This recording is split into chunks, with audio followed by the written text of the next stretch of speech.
আবু বকর সিদ্দিকের হাতে কামড়াইছে, আমগো নবীর থুতু দ্বারা বালা হইয়া গেছে।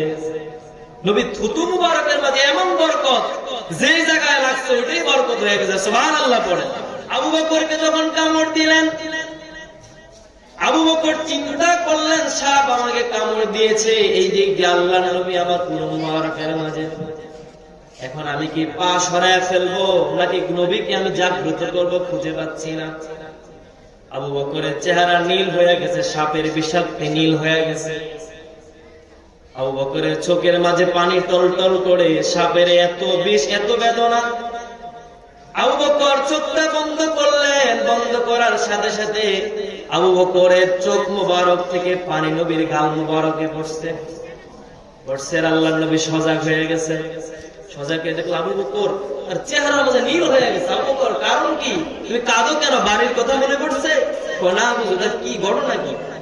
ইয়া রাসূলুল্লাহ, ইয়া হাবিবাল্লাহ, নবী গো আপনি যখন আমার উরু মুবারকের মাঝে ঘুমায়া পড়লেন, ঘুমানোর পরে আমি তাকায়া দেখলাম চতুর্পাশে দিয়ে ছিদ্র দেখা যায়, ছিদ্রগুলো আমি বন্ধ করলাম চাদর দিয়া, একটা ছিদ্র বাকি আছে নবী, ওই ছিদ্র আমি কি দিয়া ফিল আপ করবো খুঁজে পাই না, আমি আমার পা দিয়া ওই ছিদ্রটা ফিল আপ করে দিয়েছি, আর ওই ছিদ্রের মাঝে একটা সাপ আমাকে কামড় দিয়েছে, আমার শরীরের অবস্থা এমন হয়ে গেছে। আল্লাহ নবী বলেন আবু বকর তোমার পাটা আমার সামনে দাও। আবু বকর নবীজির সামনে যখন পা মোবারক দিয়েছেন, আমার নবী থুতু মোবারক মুখ থেকে নিয়ে আবু বকরের পায়ের মাঝে লাগায়া দিলেন। লাগায়া দেওয়ার সাথে সাথে হযরত আবু বকর সুস্থ হয়ে গেলেন। এই যে হিজরতের ঘটনার দিকে যদি আমরা তাকাই, আল্লাহর নবীকে কাফের মুশরিকরা অত্যাচার করলো। আল্লাহ পাকের হুকুম হলো হুজুর আপনি মক্কাতুল মুকাররমা থেকে হিজরত করে মদিনা চলে যান। হুকুম করছে কে? বলেন কে হুকুম করছে? জিব্রাইলকে পাঠালেন, জিব্রাইল আমার নবীকে বলো, নবী ঘুমিয়ে আছে, নবীকে বলো যে মক্কা ছেড়ে মদিনা হিজরত করতে হবে। কাফের মুশরিকরা নবীর চারপাশে দিয়ে ঘেরাও দিয়ে আছে। আল্লাহর নবী রাহমাতুল লিল আলামিন বললেন, আলী আল্লাহ পাক হুকুম করেছে, জিবরাইল আগমন করেছে, মক্কাতুল মুকাররমা থেকে মদিনা তৈয়বা হিজরত করতে হবে। এই গভীর রজনীতে আমি বের হয়ে যাব, আমার চাদর মোবারকটা গায়ে দিয়ে তুমি আলী শুয়ে থাকো। হযরত আলী বললেন,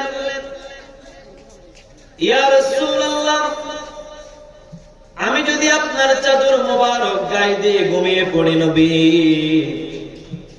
সকাল বেলায় কাফের মুশরিকরা এসে আমাকে টুকরা টুকরা করে ফেলবে, তারা বুঝবে আপনি ঘুমায় আছেন। ইয়া রাসূলুল্লাহ এতে আমার কোনো দুঃখ হবে না, কোনো কষ্ট লাগবে না, আপনার জানের বিনিময়ে, আপনার ইজ্জতের বিনিময়ে আমার জীবন যদি দিয়ে ফেলতে পারি, এটা আমার জন্য সবচেয়ে বড় বরকতময়। হুজুর আপনি আল্লাহর নাম নিয়ে বেরিয়ে যান, আমি আপনার চাদর গায়ে দিয়ে ঘুমায়া পড়বো। সুবহানাল্লাহ পড়েন। নবীজি বের হবে, কাফের মুশরিকরা পুরো ঘর নবীজির হুজরা মুবারকে ঘেরাও দিয়ে আছে, কেমনে বের হবে? আল্লাহ পাক বললেন, জিবরাইল আমার নবীকে বলো হাতের মাঝে বালু নেওয়ার জন্য। আল্লাহ নবী হাতে বালু নিলেন। জিবরাইল বললেন, হুজুর নিক্ষেপ করেন। যখন বালুটা নিক্ষেপ করলো, হাদিসে পাকে আসছে ওই বালু কণাগুলো প্রত্যেকটা কাফের মুশরিকের চোখের মাঝে আল্লাহ কুদরতি ভাবে দিয়ে দিয়েছে। বালু মারছে কয় জায়গায় দিয়া? বলেন কয় জায়গায় দিয়া? আল্লাহর নবী তাকে দেখলেন, সব কাফের মুশরিকরা চক্ষু ডলতেছে। ঠিক এমন সময় আল্লাহর নবী বের হয়ে গেলেন। বের হয়ে সিদ্দিক আকবরের বাড়িতে গেলেন। বাড়িতে সিদ্দিক আকবরের দরজা নক করলেন, টোকা দিলেন। টোকা দেওয়া মাত্র সিদ্দিক আকবর বলেন, লাব্বাইক ওয়া সাদাইক ইয়া রাসূলুল্লাহ। নবী বললেন, আবু বকর তুমি ঘুমাও না, এত গভীর রজনী তোমাকে ডাকলাম, এক ডাক না দিতে মাত্র নক করলাম, করার সাথে সাথে তুমি জাগ্রত হয়ে গেলা, কারণ কি? ইয়া রাসূলুল্লাহ ইয়া নবী আল্লাহ অনেক দিন আগে আপনি বলেছেন যেই কোন মুহূর্তে আল্লাহ তাবারক ওয়া তাআলার পক্ষ থেকে হিজরতের ডাক আসতে পারে, আর আমি আবু বকরকে আপনার সঙ্গী বানায়া সাথে করে নিয়ে যাবেন। যেই দিন আপনি আমাকে এই কথাটা বললেন ইয়া রাসূলুল্লাহ, ওই দিন থেকে আমি আবু বকর এক মুহূর্তের জন্য বিছানার সাথে পিঠ লাগাই না। নবী বললেন, আলী কেন? আবু বকর কেন? কারণ কি? ইয়া রাসূলুল্লাহ, ইয়া নবী আল্লাহ, গভীর রজনীতে আপনি যখন আমার দরজায় আসবেন, আপনি যখন আমাকে ডাকাডাকি করবেন, আপনার কষ্ট হবে নবী, আপনার যেন কোনো প্রকার কষ্ট না হয়, এজন্য আমি আবু বকর যেই দিন হিজরতের সংবাদ আমার কানের মাঝে দিয়েছেন, সেই দিন থেকে প্রতিদিন রাতের ভিতরে আমি দরজার পাশে হেলান দিয়ে আপনার জন্য অপেক্ষা করতে থাকি। ইয়া রাসূলুল্লাহ, নবী গো জানেননি, আমি যেই দিন থেকে অপেক্ষা করতে লাগলাম, আমার মেয়ে আসমা বিনতে আবু বকর বললেন, আব্বা কারণ কি? আপনাকে ঘুমাইতে দেখি না, আপনি সজাগ থাকেন কেন? আমি বললাম, আল্লাহর নবী যেই কোনো মুহূর্তে হিজরতের কথা আমাকে বলবেন, আল্লাহর নবীর সাথে যেই কোনো মুহূর্তে আমাকে মদিনা তৈয়বা রওনা হতে হবে। ওই দিন থেকে আমার মেয়ে আসমা রাতের বেলায় বসে বসে রুটি বানায়া, একটা পুটলা বানায়া, রাতের বেলা না ঘুমায়া আমার সাথে বসে থাকে। আমি যখন আপনার সাথে হিজরতে চলে যাব, মক্কা ছেড়ে যখন মদিনাতুল মুনাওয়ারায় চলে যাব নবী, পথে ঘাটে যেন খাদ্যের কোনো অসুবিধা না হয়, এই জন্য আমার মেয়ে খাদ্য তৈরি করে, রুটি তৈরি করে আমার সাথে কোন রাত ঘুমায় না, আপনি রাসূলের জন্য অপেক্ষা করতে লাগলো। পরবর্তী সময় আল্লাহর নবী বলেন, ও আমার সাহাবারা, জানুনি আমার একজন সাহাবী আছে, ওই সাহাবীর এক রাত্রের আমল আর আমার উম্মতের 20 বছরের আমল, কিয়ামত পর্যন্ত আমার যত উম্মত আসবে রে, ওই উম্মত যা আমল করবে, আমার ওই সাহাবীর এক রাত্রের আমলের ওজন সমস্ত উম্মতের আমলের ওজন থেকে ভারী হয়ে যাবে। সাহাবী বলেন, হুজুর এটা কেমন কথা? এই কে? তামাম উম্মতের আমল এক পাল্লায় আর ওই সাহাবীর আমল এক পাল্লায়, কারণ কি নবী?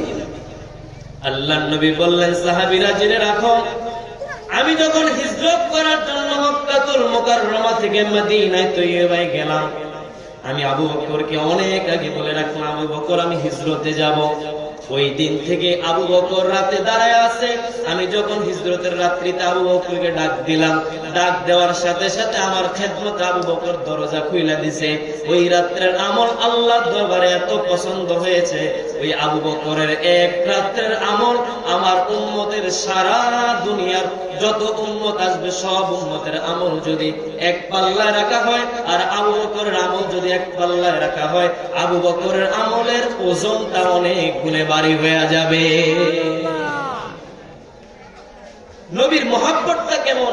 নবীর মহাব্বতে তো দাঁড়ায় ছিল, আর তো কোনো কাজ না, কিন্তু দাঁড়ায় ছিল নবীর মহাব্বতে। তাইলে নবীর মহাব্বতে যদি রাত্রি জাগা দাঁড়ায় থাকা যায়, উম্মতের আমলের থেকে সবচেয়ে গুরুত্বপূর্ণ এবং সবচেয়ে ভারী আমল ওইটাই হয়ে যাবে। সুবহানাল্লাহ। আল্লাহর নবী আবু বকরকে নিয়ে বের হয়ে গেলেন, জাবালে সূরের মাঝে গেলেন। হঠাৎ করে ফজরের ওয়াক্ত হয়ে গেল। আল্লাহর নবী বললেন, আবু বকর এখন করব কি, উপায় কি? আবু বকর বললেন, হুজুর এই গর্ত আছে, জাবালে সূরের যে গর্ত আছে, হাজী সাহেবরা হজ করতে গেলে জাবালে সূরে গিয়ে জিয়ারত করে আসে। জাবালে সূরের মাঝে নবী ঢুকলেন, নবী আরাম করবেন। ঠিক এমন সময় আল্লাহ পাক তার রাসূলের ইজ্জতে রাসূলকে হেফাজত করার জন্য ওই গুহার উপরে মারকোসা এবং কবুতরের বাসা বাঁধানোর ব্যবস্থা করে দিয়েছে। আবু বকর এবং নবী গুহার মাঝে। নবী বললেন, আবু বকর সফর করতে করতে ক্লান্ত হয়ে গেলাম, তুমি একটু বসো, তোমার পুরো মুবারকের মাঝে আমি মাথা রেখে একটু আরাম করি। সুবহানাল্লাহ বলেন। আবু বকর শুয়ে দাঁড়ায় বসে বললেন, আমার নবী তার মাথা মুবারক আবু বকরের পুরো মুবারকের মাঝে দিয়ে ঘুমায়া পড়ছেন। ঠিক এমন সময় আবু বকর তাকায়া দেখে গুহার চতুর্পাশে অনেকগুলো গর্ত দেখা যায়। আবু বকর চিন্তা করলেন, এই গর্তগুলো যদি বন্ধ না করা যায়, এই গর্ত থেকে যদি বিষাক্ত সাপ নবীকে কামড় দেয়, নবী কষ্ট পাবে। হাদিসে পাকে আসছে আবু বকরের চাদর মোবারক টুকরা টুকরা করে ছিললেন, ছিলার পরে সবগুলো গর্ত পূরণ করলেন। একটা গর্ত পূরণ করা বাকি আছে। আবু বকর চিন্তা করলেন, এই গর্তটা যদি পুরা না করা যায়, তাহলে যদি কোনো সাপ থাকে আল্লাহর নবীকে যদি কামড় দেয় কেমন হবে। হাদিসে পাকে আসছে আবু বকর তার পায়ের মুড়াটা দিয়া এই গর্তের মধ্যে চাপ মেরে ধরে রাখছেন। সুবহানাল্লাহ। চাপ দিয়ে যখন ধরলেন, ওই গুহার মাঝে ওই ছিদ্রের মাঝে একটা সাপ ছিল, দিশা আবু বকরকে কামড়। আবু বকরকে যখন কামড় দিলেন, আবু বকর চিন্তা করলেন, সাপ আমাকে কামড় দিয়েছে, এই দিক দিয়ে আল্লাহর নবী আমার পুরো মুবারকের মাঝে, এখন আমি কি পা সরায় ফেলবো নাকি নবীকে আমি জাগ্রত করব, খুঁজে পাচ্ছি না। আবু বকরের চেহারা নীল হয়ে গেছে, সাপের বিষাক্তে নীল হয়ে গেছে। আবু বকরের চোখের মাঝে পানি টলটল করে, সাপের এত বিষ, এত বেদনা। আবু বকর চোখটা বন্ধ করলেন, বন্ধ করার সাথে সাথে আবু বকরের চোখ মুবারক থেকে পানি নবীর গাল মুবারকে পড়ছে। আল্লাহর নবী সজাগ হয়ে গেছে। সজাগ হয়ে দেখলো আবু বকর আর চেহারার মধ্যে নীল হয়ে গেছে। আবু বকর, কারণ কি? তুমি কাঁদো কেন? বাড়ির কথা মনে পড়ছে? না বুঝো, কি ঘটনা কি? ইয়া রাসূলুল্লাহ, ইয়া হাবিবাল্লাহ, নবী গো, আপনি যখন আমার মুবারকের মাঝে ঘুমায়া পড়লেন, ঘুমানোর পরে আমি তাকায়া দেখলাম চতুর্পাশে দিয়ে ছিদ্র দেখা যায়। ছিদ্রগুলো আমি বন্ধ করলাম চাদর দিয়া, একটা ছিদ্র বাকি আছে নবী। ওই ছিদ্র আমি কি দিয়া ফিল আপ করবো খুঁজে পাই না। আমি আমার পা দিয়া ওই ছিদ্রটা ফিল আপ করে দিয়েছি, আর ওই ছিদ্রের মাঝে একটা সাপ আমাকে কামড় দিয়েছে। আমার শরীরের অবস্থা এমন হয়ে গেছে। আল্লাহ নবী বলেন, আবু বকর তোমার পাটা আমার সামনে দাও। আবু বকর নবীজির সামনে যখন পা মোবারক দিয়েছেন, আমার নবী থুতু মোবারক মুখ থেকে নিয়ে আবু বকরের পায়ের মাঝে লাগায়া দিলেন। লাগায়া দেওয়ার সাথে সাথে হযরত আবু বকর সুস্থ হয়ে গেলেন। এই জন্য ওই নোয়াখালীর আমার শায়ের বলছেন, বিজ্ঞানীদের মহাগুরু অঙ্গ নবীজি। শুনেন নাই? বিজ্ঞানীদের মহাগুরু অঙ্গ নবীজি, এমন এক গান দয়াল নবী টোয়াই খাইবানি, বিজ্ঞানীদের মহাগুরু অঙ্গ নবীজি। তারপর বলছে কি, বিজ্ঞানীরা রকেট দিয়া চাঁদের দেশে যায়, আমগো নবী রকেট ছাড়া মেরাজ শরীফে যায়। নবীজি মেরাজে গেছে, কোনো বিমান ছিল? রকেট ছিল। ছিল কি? বোরাক, রক। নবীজির এই মেরাজ থেকে গবেষণা করে বিজ্ঞানী আজকে রকেট আবিষ্কার করেছে। নবীর মেরাজকে গবেষণা করে বিজ্ঞানী আজকে প্লেন আবিষ্কার করেছে। নবীর মেরাজকে গবেষণা করে বিজ্ঞানী আজকে বিজ্ঞানী পরিচয় দিতে পারছে। সুবহানাল্লাহ। তারপরে বলছে, আবু বকর সিদ্দিকের হাতে কামড়াইছে, আমগো নবীর থুতু দ্বারা বালা হইয়া গেছে। নবীর থুতু মুবারকের মাঝে এমন বরকত, যে জায়গায় লাগছে ওইটাই বরকত হয়ে গেছে। সুবহানাল্লাহ পড়ে। যখন এই কাহিনী হচ্ছে, জাবালে সুরে যখন এই কাহিনী হচ্ছে, ঠিক এমন সময়ে রাস্তা দিয়ে কাফের মুশরিকটা বের হয়েছে। আবু বকর বললেন, ইয়া রাসূলুল্লাহ, ইয়া নবী আল্লাহ, আমাদের মনে হয় আর বাঁচার কোনো উপায় নাই। কারণ কি? কাফের মুশরিকটা গুহার সামনে চলে আসছে। ইয়া রাসূলুল্লাহ, আজ মনে হয় জীবনটা শেষ হয়ে যাব। আজ মনে হয় এই গুহা থেকে আর বেঁচে ফিরতে পারবো না। আল্লাহর নবী বললেন, ও আবু বকর, জেনে রাখো, দুনিয়ার জমিনে যদি কোনো মানুষের সঙ্গী না থাকে, ওই ব্যক্তির জন্য আমার আল্লাহ একাই সঙ্গী হিসেবে যথেষ্ট হয়ে যায়। দুনিয়া আপনি মাজলুম, আপনার জায়গা আরেকজনে মেরে খাইছে, আপনার উপর নির্যাতন করছে, আপনার পক্ষে সমাজে কেউ নাই, রাষ্ট্র নাই, কোর্ট নাই, কাছারি নাই, সমাজের মাতব্বর নাই, গ্রামের মাতব্বর নাই, বাড়ির সবচেয়ে বড় ব্যক্তি যে দেন দরবার করে সেও আপনার পক্ষে নাই। কিন্তু একজন ব্যক্তি আছে না নাই? বলেন তিনি কে? বিশ্বাস আছে আপনাদের? আছে আপনাদের? আল্লাহ নবী বললেন, আবু বকর, চিন্তার কোনো কারণ নাই, আমার সাথে আমার আল্লাহ আছেন, এটাই যথেষ্ট। কাফেররা চললেন। দেখলেন এই গুহা দেখা যায়। একজন আরেকজনকে বলে এই গুহার মাঝে মনে হয় আছে। আরেকজন বলে না, এই গুহার মাঝে যদি থাকতো নবী, এই গুহার মাঝে মারকুশার বাসা দেখা যায় 1000 বছর আগে। এই গুহার মাঝে যদি নবী থাকতো, এই গুহার মাঝে কবুতর কিভাবে বাসা বাজায় ডিম পারে, আস্থা করছে গে, বলেন করছে গে। এজন্য আল্লাহ বলছেন দুনিয়ার কোন মানুষের যদি কেউ না থাকে, ওই মানুষের পক্ষে আমি আল্লাহই যথেষ্ট হয়ে যায়। আফির মুশরিকরা চলে গেল যে এখানে মুহাম্মদ নাই, কোথায় আর মুহাম্মদ আছে খুঁজতে লাগলেন। আল্লাহর নবী ওই জাবালে সুর থেকে বের হইয়া মদিনাতুল মুনাওয়ারায় যখন গেলেন, মদিনাতুল মুনাওয়ারা যাওয়ার পরে দেখলেন সব সাহাবীরা দাঁড়ায় আছে। নবীকে কার ঘরে যাবে, নবীকে কে নিয়ে যাবে, কে নবীকে মেহমানদারি করবে, কে নবীকে আশ্রয় দিবে, সবাই দাঁড়ায় আছে।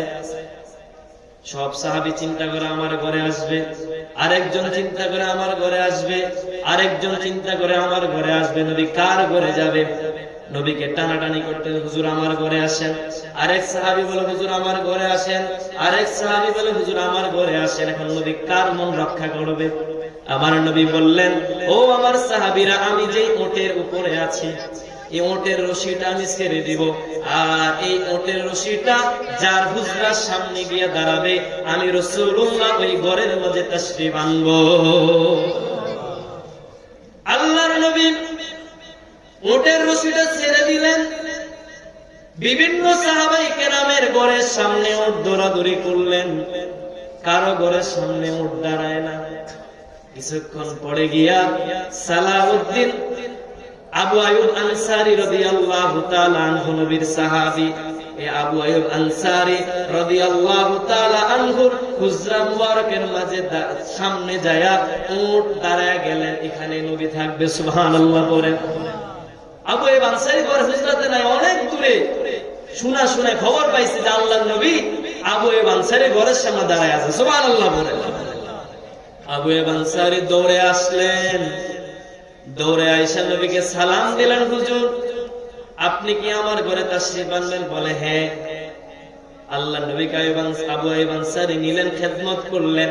সেখান থেকে মদিনাতুল মুনাওয়ারায় আল্লাহর নবী দ্বীনের দাওয়াত, হেদায়েতের দাওয়াত দিতে লাগলেন। বলেন সুবহানাল্লাহ। তাহলে আল্লাহর নবীকে যদি মহব্বত করতে চায়, তার মতো মহব্বত করতে হবে। আবু বকর যেভাবে মহব্বত করেছে, ওমর যেভাবে মহব্বত করেছে, আলী যেভাবে মহব্বত করেছে। আলী বলেছিল, হুজুর আমাকে তো সকালবেলা টুকরা টুকরা করে ফেলবে, বুঝবে যে আমি আপনাদের মুহাম্মদ রাসূলুল্লাহ শুয়ে গেছেন, আমাকে টুকরা টুকরা করে ফেলবে। আমার কোনো দুঃখ নাই, আমার জীবনের বিনিময়ে আল্লাহ আপনার জীবনটা যদি দিয়ে দেয়, এটাই তো আমার জন্য নাজাত। বলেন সুবহানাল্লাহ। আল্লাহ সুবহানাহু ওয়া তাআলা অগুছানো সংক্ষিপ্তভাবে যে আলোচনাটুকু করলাম, আল্লাহ সুবহানাহু ওয়া তাআলা আমাদেরকে বুঝবার এবং আমল করার তৌফিক দান করুক। আমিন। আসসালামু আলাইকুম ওয়া রাহমাতুল্লাহি ওয়া বারাকাতুহু।